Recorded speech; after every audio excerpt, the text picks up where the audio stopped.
അറബികൾ പറയാറുണ്ട് ലാ തൻകിഹു മിനൻ നിസാഇ സിത്ത, 6 തരം പെണ്ണുങ്ങളെ കല്യാണം കഴിക്കരുത്. കല്യാണം കഴിക്കാൻ പോകുന്ന ചെറുപ്പക്കാർക്കുള്ള ടിപ്സുകളാണ്. ഇത് എങ്ങനെയാ മനസ്സിലാവുകയെന്നാണ് ഇനി അടുത്ത ചോദ്യം വരിക. പറഞ്ഞതൊക്കെ ചിലപ്പോ എങ്ങനെ തിരിയാ. ഒന്ന്, لا أنانة ولا منانة ولا حنانة ولا تنكحوا حداقة ولا براقة ولا شداقة. ഇവരൊന്നും കെട്ടണ്ടാണ്. എന്താ പറഞ്ഞതല്ല.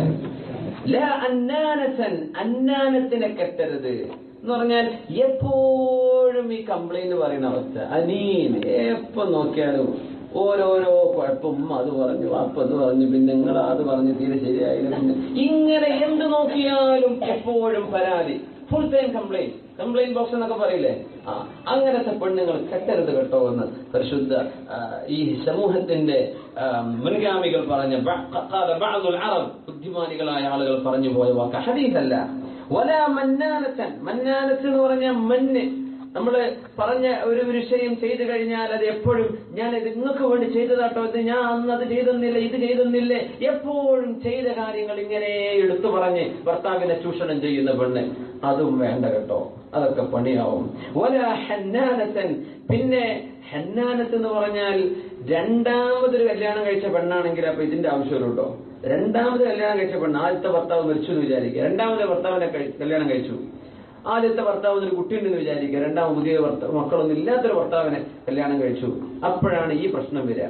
അപ്പൊ അവൾക്ക് എന്റെ ആദ്യത്തെ ഭർത്താവ് വല്ലാത്ത ഭർത്താവായിരുന്നു കേട്ടോ, ഇത് പറയണ പെണ്ണ് കേട്ടത് വേഗമായി കൊടുക്കും. അല്ലെങ്കിൽ എന്റെ ഈ കുട്ടിന്റെ വാപ്പ എല്ലാവർക്കും നല്ല മനുഷ്യനായിരുന്നു, എന്തോ ഒരു നല്ല മനുഷ്യനായിരുന്നു, അത്ര നിങ്ങളില്ലല്ലോ എന്നാ പറയുന്ന അർത്ഥേ. അത് പറയാൻ പാടില്ല.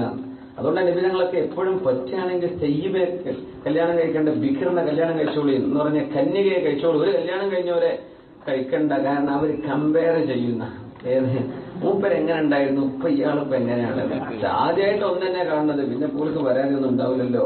അതുകൊണ്ടാണ് നബി സല്ലല്ലാഹു അലൈഹി വസല്ലം ഹല്ലാ ബിഖറൻ തുലഇബുക വതുലഇബുഹ, ഒരു കന്യകയെ കഴിച്ചുകൂടായിരുന്നു, എന്നാ പിന്നെ നിങ്ങൾക്ക് രണ്ടുപേർക്കും അങ്ങോട്ടും ഇങ്ങോട്ടും കളിക്കൂട്ടുകാരായി ജീവിക്കാമായിരുന്നല്ലോ എന്ന് ജാബിർ റളിയല്ലാഹു അൻഹുവിനോട് പറഞ്ഞു. ജാബിർ റളിയല്ലാഹു അൻഹു അവരുടെ വാപ്പ മരിക്കുമ്പോ 9 പെൺകുട്ടികളാണ്. പറഞ്ഞു, നബിയെ എനിക്ക് ആഗ്രഹമുണ്ട് നബിയെ, പക്ഷെ ഞാൻ കഴിക്കും എന്റെ പെങ്ങന്മാരുണ്ടല്ലോ അവരൊക്കെ നോക്കാൻ ഒരു ഉമ്മയുടെ സ്ഥാനത്ത് നിൽക്കാൻ പറ്റിയ ഒരാൾ കൂടെയാണ് എനിക്ക് വേണ്ടത്. കളിക്കാനും ഉല്ലസിക്കാനും ഒക്കെ ആഗ്രഹമുണ്ട് നബി, പക്ഷെ പെങ്ങന്മാരെ ബാക്കിയാക്കിയിട്ടാണ് വാപ്പ പോയത്, അവർക്ക് ഇവിടെ എന്നാ ആയിക്കോട്ടെ എന്ന് പറഞ്ഞു റസൂലുള്ളാഹി. അപ്പോ ഹന്നാനത്തെ പഴയ ഭർത്താവിനെ സംബന്ധിച്ച് ഇങ്ങനെ പുകഴ്ത്തി പറയാൻ അങ്ങനത്തെ പെണ്ണുങ്ങളും വേണ്ട. പിന്നെ പറഞ്ഞു വലാ തൻകിഹു ഹദ്ദാഖതൻ, ഹിദ്ഖ് എന്ന് പറഞ്ഞാൽ ശരിക്കും കൺമണിക്കാണ് ഹിദ്ഖ് എന്ന് പറയാ. എന്ത് നോക്കി അതെനിക്ക് വേണം, ഇത് നല്ല രസമുണ്ട്, ഇതെനിക്ക് വേണം, ഇത് വാങ്ങിച്ചേരും, ഇങ്ങനെ നോക്കുന്നതൊക്കെ വേണം എന്ന് പറഞ്ഞ എപ്പോഴും പർച്ചേസിന് ഇറങ്ങുന്ന പെണ്ണുങ്ങള്, ഇവരെയും പേടിച്ചോളി, അത് വേണ്ട കേട്ടോ, അത് വേണ്ട. ഹദ്ദാഖതൻ, എന്ത് കണ്ടാലും ഇത് വാങ്ങണം. ഏതൊരു പുതിയൊരു ചുരിദാർ അപ്പ വണ്ടി നിർത്തി അത് വാങ്ങിച്ചേക്കണം. അല്ലെങ്കിൽ പുതിയ ഒരു ഡ്രസ്സ് കണ്ടു, ഒരു വെറുത കണ്ടു, അല്ലെങ്കിൽ സാരി കണ്ടു, അപ്പ ഇറങ്ങി വാങ്ങിച്ചേക്കണം. വീട്ടിലെത്തിയ സൗകര്യം തരില്ല, എന്ത് കണ്ടാലും വാങ്ങി, ഇത് രസമുണ്ട് എന്ന് പറഞ്ഞ് വാങ്ങിച്ചു കൂട്ടുന്ന, വല്ലാതെ കണ്ണുകൊണ്ട് സർവത്തിലേക്കും നോക്കി ആഗ്രഹിക്കുന്നവൾ, അവരും വേണ്ട. വലാ ബറാഖത്തൻ, ബറാഖത്ത് എന്ന് പറഞ്ഞാൽ ശരിക്ക് ഫുൾ ടൈം മേക്കപ്പ് ഇട്ടിട്ട് നടക്കുന്ന പെണ്ണെന്നാണ്. ബറാഖത്ത് ശരിക്കും തിളക്കം ഉണ്ടാക്കുന്നവൾ എന്ന് പറഞ്ഞാൽ മേക്കപ്പിന് വേണ്ടി ഒരുപാട് സമയം ചെലവഴിക്കുന്ന പെണ്ണ്, ഒരുപാട് സമയം കണ്ണാടിന്റെ മുമ്പിലാണ്. അങ്ങനെ നടക്കുന്ന പെണ്ണുങ്ങൾ അതും വേണ്ട, ഒന്ന് മേക്കപ്പ് ചെലവ് വരും.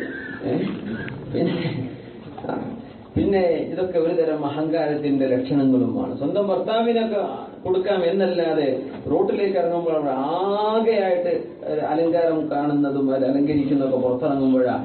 പിന്നെ വല ശദ്ദാഖത്തൻ, ശദ്ദാഖത്തും കല്യാണം കഴിക്കണ്ടെന്ന് പറഞ്ഞു. ശദ്ദാഖത്ത് എന്ന് പറഞ്ഞ ചാറ്റൽ ബോക്സ്, അങ്ങനെ വർത്താനം, നിർത്താത്ത വർത്താനം വരണ പെണ്ണുങ്ങളില്ല, നിർത്താതെ വർത്താനം വരണ ആണുങ്ങളുണ്ടാവും ചിലപ്പോ. ഭയങ്കര ഇടങ്ങാറാണത്. നമ്മൾ കൂട്ടുകാരുടെ കണ്ടി ഒന്ന് പറഞ്ഞേക്കണം, മഞ്ഞാൽ ഞങ്ങൾ ഇനി നിർത്തി കുറേ വർത്താനം പറയാം. ആൾക്ക് കേൾക്കുന്ന ആൾക്ക് താല്പര്യമുണ്ടോ അതൊന്നും വലിയ വിഷയമില്ല, മൂപ്പര കഥ പറഞ്ഞു നിർത്തിട്ടേ പോവുള്ളൂ, അങ്ങനത്തെ ഉണ്ടാവും. അപ്പൊ അങ്ങനെയൊന്നും ആവരുത്. ഇതൊക്കെ ഒരു തരം ബോറടിപ്പിക്കുന്ന ഏർപ്പാടുകൾ, അതൊക്കെ ശർഅ് പറഞ്ഞു തരാണ്, ഇസ്ലാമൊക്കെ പറഞ്ഞു തരുന്നത്. നിങ്ങൾ ഇങ്ങനെയൊന്നും ആവരുത്. സുബ്ഹാനല്ലാഹ്, എന്തൊരു മനോഹരമാണ് നമ്മുടെ ദീൻ. നമ്മുടെ സ്വഭാവങ്ങൾ നന്നാക്കിയെടുക്കാനുള്ള സർവ്വ വഴികളും പഠിപ്പിച്ചു തരാണ്. അല്ലാഹു സുബ്ഹാനഹു വ തആല നമ്മുടെ സ്വഭാവങ്ങളൊക്കെ നന്നാക്കി തരുമാറാകട്ടെ.